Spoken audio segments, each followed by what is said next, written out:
দেশের বর্তমান নাজুক পরিস্থিতিতে ফেব্রুয়ারিতে নির্বাচন সম্ভব নয় বলে মন্তব্য করেছেন এনসিপির মুখ্য সমন্বয়ক নাসির উদ্দিন পাটোয়ারি।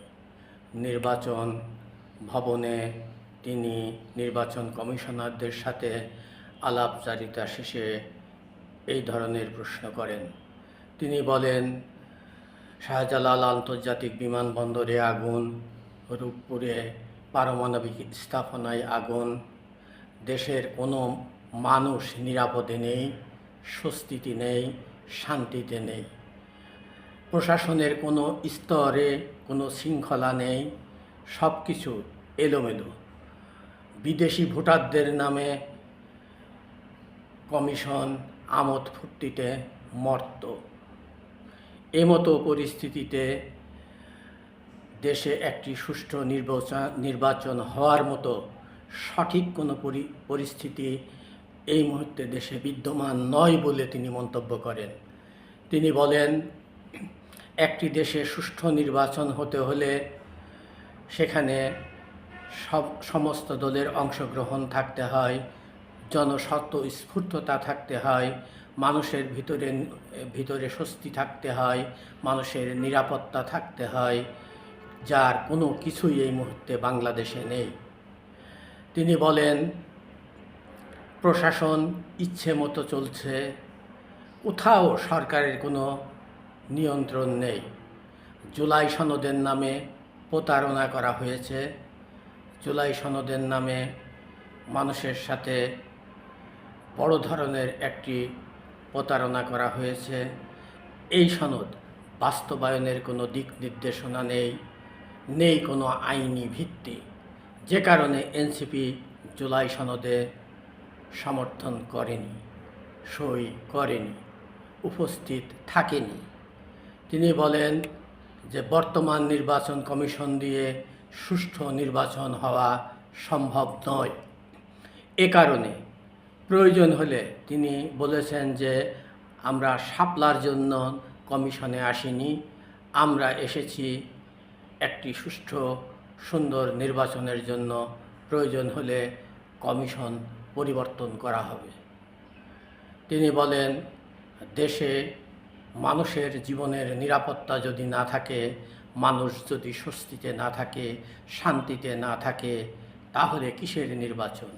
এমতো পরিস্থিতিতে দেশে কি একটি সুষ্ঠু নির্বাচন হওয়া সম্ভব? তিনি প্রশ্ন রাখেন যে লক্ষ্য নিয়ে, যে উদ্দেশ্য নিয়ে জুলাই সনদ হওয়ার কথা ছিল, জুলাই আন্দোলন হয়েছিল, যে স্বপ্ন নিয়ে একটি অন্তর্বর্তী সরকার গঠিত হয়েছিল, সেই সরকার সম্পূর্ণরূপে ব্যর্থ হয়েছে।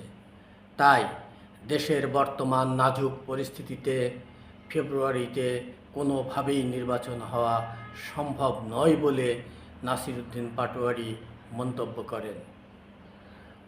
কিংস পার্টি হিসাবে খ্যাত ডক্টর ইউনূসের এই আশীর্বাদপুষ্ট রাজনৈতিক দল থেকে যদি এই ধরনের প্রশ্ন করা হয়, তাহলে দেশের বাস্তবতাটা কি সেটা নির্বাচন কমিশন, অন্তর্বর্তী সরকার এবং অন্যান্য রাজনৈতিক দল কেন বুঝছে না? সেই বিষয়টি একটি বড় প্রশ্ন। শুধু কি এনসিপি তাদের নিজস্ব ক্ষোভ থেকে এই কথাটি বলছেন?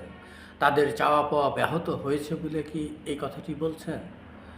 তাদের স্বপ্ন ভেঙে গেছে বলে কি এই কথাটি বলছেন? নিঃসন্দেহে তা নয়। বাস্তবতা হচ্ছে দেশের মানুষ ভালো নেই। দেশের মানুষের মধ্যে নির্বাচনের কোনো আমেজ নেই, নির্বাচনের প্রতি মানুষের উৎসুক্য নেই।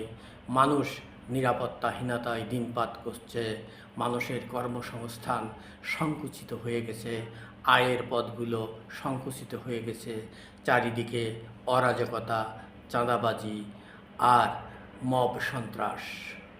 কারোর বিরুদ্ধে কোনো কথা বলা যায় না, ভদ্র মানুষগুলো ঘরের বাইরে যেতে পারছে না। মিথ্যা মামলা দিয়ে প্রতিপক্ষ রাজনৈতিক দলগুলোর নেতা কর্মী যে যেখানে আছে সেখানে তাদেরকে নাজেহাল করা হচ্ছে। এমতো পরিস্থিতিতে দেশে একটি সুষ্ঠু, সুন্দর, গ্রহণযোগ্য নির্বাচন আসলেই কি সম্ভব? যেখানে আমরা জানি এই দেশের রাজনীতিতে এখনও সবচাইতে মুখ্য এবং প্রধান দুটি দল হচ্ছে বিএনপি, আওয়ামী লীগ।